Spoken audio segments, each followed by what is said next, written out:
مشاهدينا الأفاضل، طابت أوقاتكم. من الفضاء الإريتريي نحييكم ونقدم إليكم نشرة الأخبار لهذه الفترة، والتي نستهلها بأهم وأبرز العناوين. الزراعة المطرية في إقليم القاشبركة توجد في وضع جيد.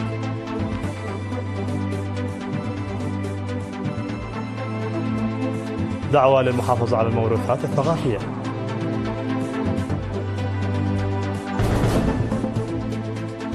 عملية جمع الضرائب بالإقليم الأوسط تسير بصورة جيدة.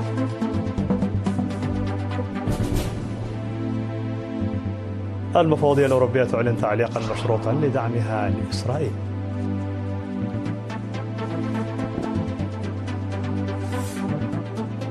بولندا تغلق حدودها مع بيلاروسيا وحلفائها يحذرون من نزاع مفتوح مع موسكو.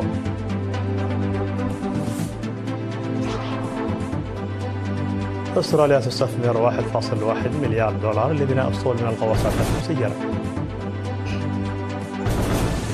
مرحبا بكم من العناوين إلى التفاصيل.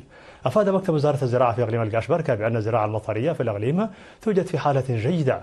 وأوضح مسؤول تنمية النباتات في الإقليم السيد نقاسي هابتي ميكائيل زراعة 93% من المساحة المخطط زراعتها والبالغة 290 ألف هكتار. وذكر بأن أكثر من 186 ألف هكتار من المساحة المزروعة تم زراعتها بالطرق الحديثة والباقي بالطرق التقليدية، مشيرا إلى أن المحاصيل في حالة جيدة بفضل الأمطار الغزيرة التي هطلت منذ أواخر يوليو. ودعا المزارعين إلى مراقبة محاصيلهم وإبلاغ السلطات المعنية على الفور في حال ظهور الآفات الزراعية.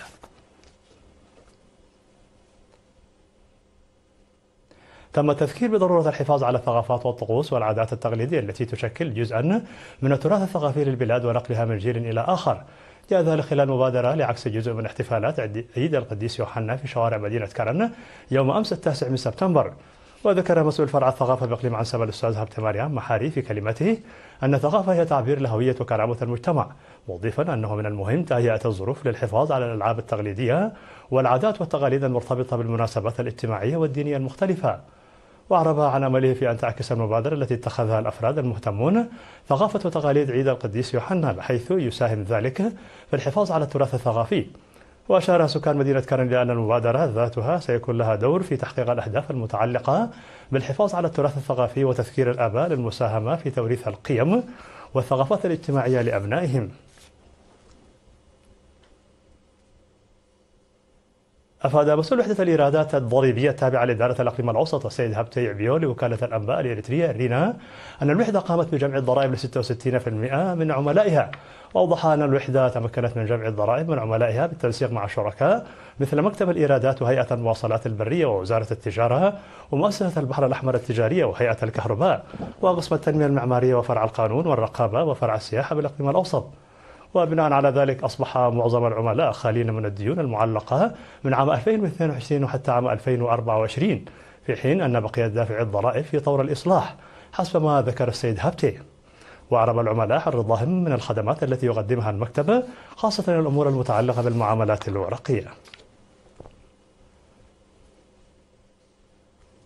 احتفل الإريتريون المقيمون في دبي والأمارات الشمالية بالذكرى 64 لانطلاق نضال الشعب الإريتريي المسلح بفخر كبير.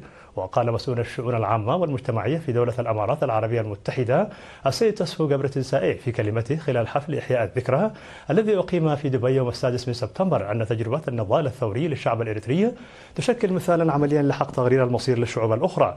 وذكر بأن تكرار تجربة النضال التحرري في التنمية الوطنية تتطلب مشاركة مستمرة من كافة المواطنين. هذا وتخللت الفعالية فقرات فنية قدمها الشباب.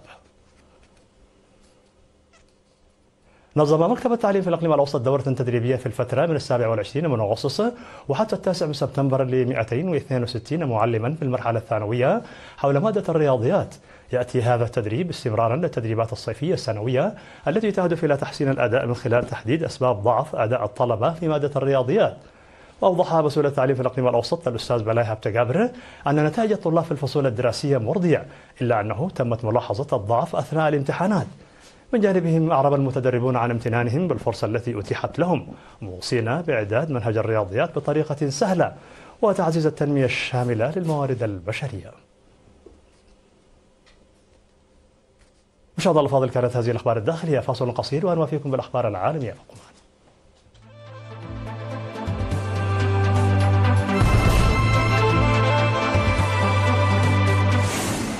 مرحبا بكم على الصعيد العالمي. أعلنت رئيسة المفوضية الأوروبية أورسولا فون دير لاين عن نيتها تقييد تعاملها مع إسرائيل وفرض عقوبات على عدد من أعضاء حكومتها، فضلا عن تعليق اتفاقية الشراكة بين الاتحاد وإسرائيل. وخلال خطابها السنوي حول حالة الاتحاد الأوروبي أمام جلسة البرلمان الأوروبي في ستراسبورغ، قالت فون دير لاين: نحن نعلق دعمنا لإسرائيل وسنوقف جميع المدفوعات التي لن تؤثر على تعاوننا مع المجتمع المدني في هذا البلد، وسنقترح أيضا فرض عقوبات على عدد من الوزراء.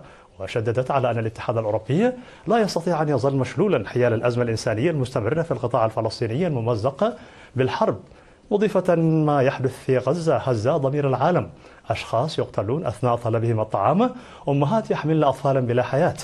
هذه الصور ببساطة كارثية، ويأتي هذا الإعلان في وقت تشهد فيه المنطقة توترا حادا بعد التصعيد العسكري الأخير في غزة وعمليات إسرائيل العسكرية التي أثارت انتقادات واسعة من مختلف دول العالم بما فيها الاتحاد الأوروبي.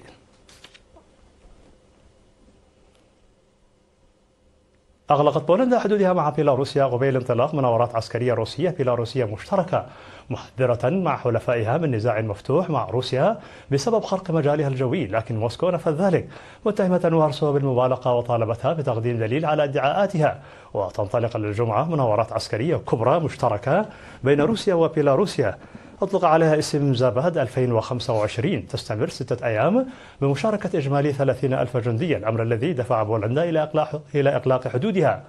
وقبل بدء تلك المناورات نفت روسيا قطعيا الاتهامات البولندية لها، وقالت وزارة الدفاع الروسية أنها لم تضع أي خطط لمهاجمة أهداف على الأراضي البولندية خلال موجة القارات الجوية الليلية على الأراضي الأوكرانية. وحذرت بولندا من نزاع مفتوح مع روسيا بعد خرق نحو 20 طائرة مسيرة تابعة للجيش الروسي المجال الجوي لها، الأمر الذي استدعى تدخل طائرات حلف شمال الأطلسي الناتو.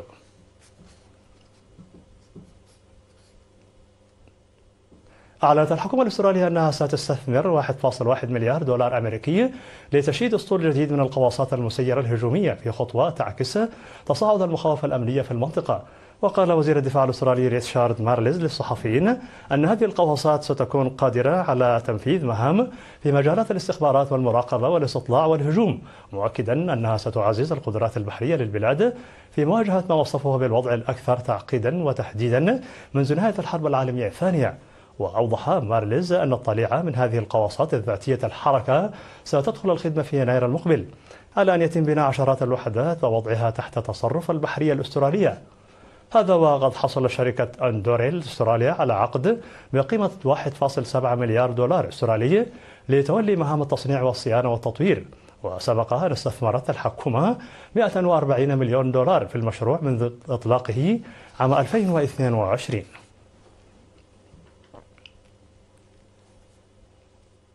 في الخبر الأخير، أعلنت السلطات في أندونيسيا ارتفاع حصيلة القتلى جراء الفيضانات المفاجئة التي ضربت إقليمين إلى 15 شخصا بعد أن عثر رجال الإنقاذ على المزيد من الجثث، بينما لا يزال 6 أشخاص في أعداد المفقودين وفق وكالة الأنباء الألمانية.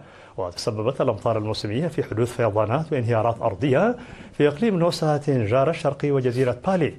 وفي بالي انتشلت فرق الإنقاذ جثة امرأة قرب سوق كومباساري في دين باسار عاصمة الإقليم، وفقا للمتحدثة باسم وكالة التخفيف من الكوارث الوطنية عبد المحاري. في نهاية نشر لكم تذكير بأبرز ما جاء فيها من عناوين. الزراعة المطرية في إقليم القاش بركة توجد في وضع جيد.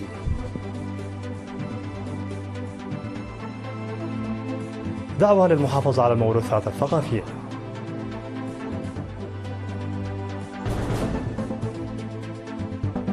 عملية جمع الضرائب بالإقليم الأوسط تسير بصورة جيدة.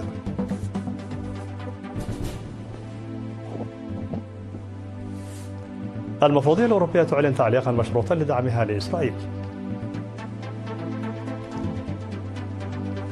وبولندا تغلق حدودها مع بيلاروسيا وحلفائها يحذرون من نزاع مفتوح مع موسكو. أستراليا ستستثمر 1.1 مليار دولار لبناء أسطول من الغواصات المسيرة.